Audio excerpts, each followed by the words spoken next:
നമസ്കാരം. ഹിസ്ബുള്ളയുമായുള്ള ഏറ്റുമുട്ടലിൽ 6 ഇസ്രായേലി സൈനികർ കൊല്ലപ്പെട്ടു എന്നതാണ് ഇന്നലെ പുറത്തുവന്ന ഒരു വാർത്തയിൽ പറയുന്ന കാര്യം. ഇസ്രായേൽ പ്രതിരോധ സേന തന്നെയാണ് ഇക്കാര്യം തന്നെ സ്ഥിരീകരിച്ചുകൊണ്ട് രംഗത്തെത്തുന്നത്. തെക്കൻ ലബനനിലെ ഗ്രൗണ്ട് ഓപ്പറേഷൻ കൂടുതൽ വ്യാപിക്കുന്നതായി തന്നെ IDF പ്രഖ്യാപിച്ചതിന് പിന്നാലെയാണ് വൻ തിരിച്ചടിയുണ്ടായത്. അതിർത്തിയിൽ നിന്ന് ഗ്രാമങ്ങളിലേക്ക് നിന്ന് തന്നെ സൈന്യം നീങ്ങുന്നതിനിടയിലാണ് ഏറ്റുമുട്ടൽ ഉണ്ടായത്.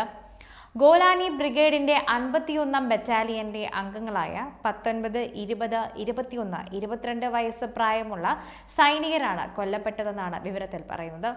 IDF നടത്തിയ പ്രാഥമിക അന്വേഷണത്തിൽ തന്നെയാണ് ഇക്കാര്യങ്ങൾ തെളിഞ്ഞിരിക്കുന്നത്. തെക്കൻ ലബനനിലെ ഒരു ഗ്രാമത്തിലെ കെട്ടിടത്തിനകത്ത് 4 ഹിസ്ബുള്ള അംഗങ്ങളുമായി ഉണ്ടായ വെടിവെപ്പിലാണ് സൈനികർ കൊല്ലപ്പെട്ടത്. ഒരു സൈനികന് പരിക്കേറ്റിട്ടുമുണ്ട്. അതേസമയം ബെയ്റൂത്തിന്റെ തെക്കൻ പ്രാന്തപ്രദേശങ്ങളിൽ ഇസ്രായേൽ സൈന്യം ആക്രമണം തുടരുകയാണ്. പ്രദേശത്ത് ആക്രമണം ഇപ്പോഴും തുടർന്നുകൊണ്ടിരിക്കുന്നു. ഇസ്രായേൽ വ്യോമാക്രമണം നടത്തിക്കഴിഞ്ഞു. ഇതിൽ 20-ലേറെ പേർ കൊല്ലപ്പെട്ടിരിക്കുന്നു. ഇതിനു മുൻപും ഇത്തരത്തിൽ സ്ഥിതി വന്നിട്ടുണ്ട്. കൃത്യമായി പറഞ്ഞാൽ തന്നെ 3 ആഴ്ചകൾക്ക് മുൻപ് തന്നെ ഇത് സംഭവിച്ചിട്ടുണ്ട്. അതുകൊണ്ട് തന്നെയാണ് ഇപ്പോൾ ഇതിനെക്കുറിച്ച് സംസാരിക്കുന്നത്. ലബനാനിൽ ആക്രമണം കടുപ്പിച്ചിരിക്കെ ഇസ്രായേലിന് വീണ്ടും കനത്ത തിരിച്ചടി തന്നെയാണ് സംഭവിച്ചിരിക്കുന്നത്. ദക്ഷിണ ലബനാനിൽ ഹിസ്ബുള്ള ആക്രമണത്തിൽ ഉന്നത ഉദ്യോഗസ്ഥരുൾപ്പെടെ 5 ഇസ്രായേൽ സൈനികർക്ക് കൂടി ഇപ്പോൾ അപകടം സംഭവിച്ചിരിക്കുന്നു. സൈനികർ കൊല്ലപ്പെട്ടതിന്റെ വാർത്ത തന്നെയാണ് പുറത്തുവരുന്നത്. റിസർവ് സൈനികരായ മേജർ ഡാൻ മാവൂറിയും ക്യാപ്റ്റൻ അലോൺ സെഫ്രായും വാറന്റ് ഓഫീസർമാരായ ഓംരി ലോത്തനും ഗൈ ഇദാനും മാസ്റ്റർ സർജന്റ് ടോം സെഗലും എന്നിവരുമാണ് കൊല്ലപ്പെട്ടതെന്ന് സൈന്യം അറിയിച്ചു. 19 പേർക്ക് പരിക്കേൽക്കുകയും ചെയ്തിട്ടുണ്ട്. ഇവരിൽ 4 പേരുടെ നില ഗുരുതരമാണ്. ഇതിന് നേരെ ഇസ്രായേലിന് നേരെ ആക്രമണം തന്നെ ഉണ്ടായതിന് കടുപ്പിക്കുമെന്ന് ഹിസ്ബുള്ള അറിയിച്ചതിന് പിന്നാലെയാണ് കൊല്ലപ്പെടുന്ന IDF നേതാംഗങ്ങളുടെ ഇതുപോലെയുള്ള എണ്ണം വർദ്ധിക്കുന്നത്.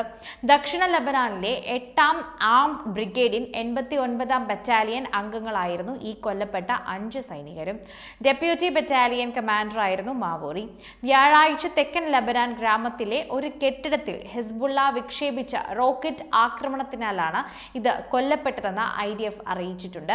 ഇതോടെ സെപ്റ്റംബർ 30-ന് കരയാക്രമണം ആരംഭിച്ച ശേഷം ലബനാനിൽ ഹിസ്ബുള്ള ആക്രമണത്തിന് കൊല്ലപ്പെടുന്ന ഇസ്രായേൽ സൈനികരുടെ എണ്ണം 32ആയി മാറി.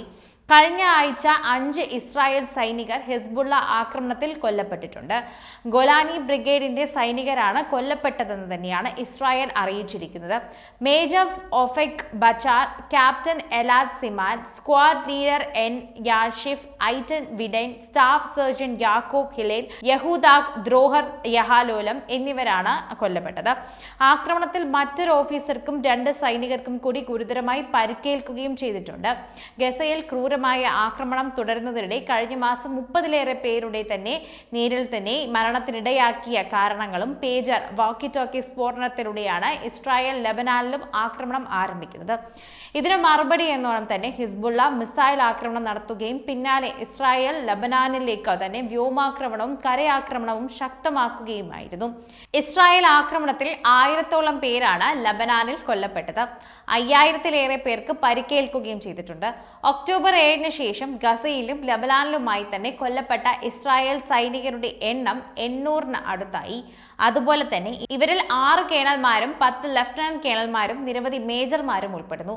കഴിഞ്ഞ ആഴ്ച ഗസയിൽ IDFന്റെ ഉന്നത കമാൻഡർ കേണൽ എക്സാൻ ദക്സ ഗസയിൽ തന്നെ ഹമാസ് ആക്രമണത്തിൽ കൊല്ലപ്പെട്ട വാർത്തകളൊക്കെ വന്നതിന് പിന്നാലെയാണ് ഈ ആക്രമണങ്ങൾ ശക്തമായി പോകുന്നത്.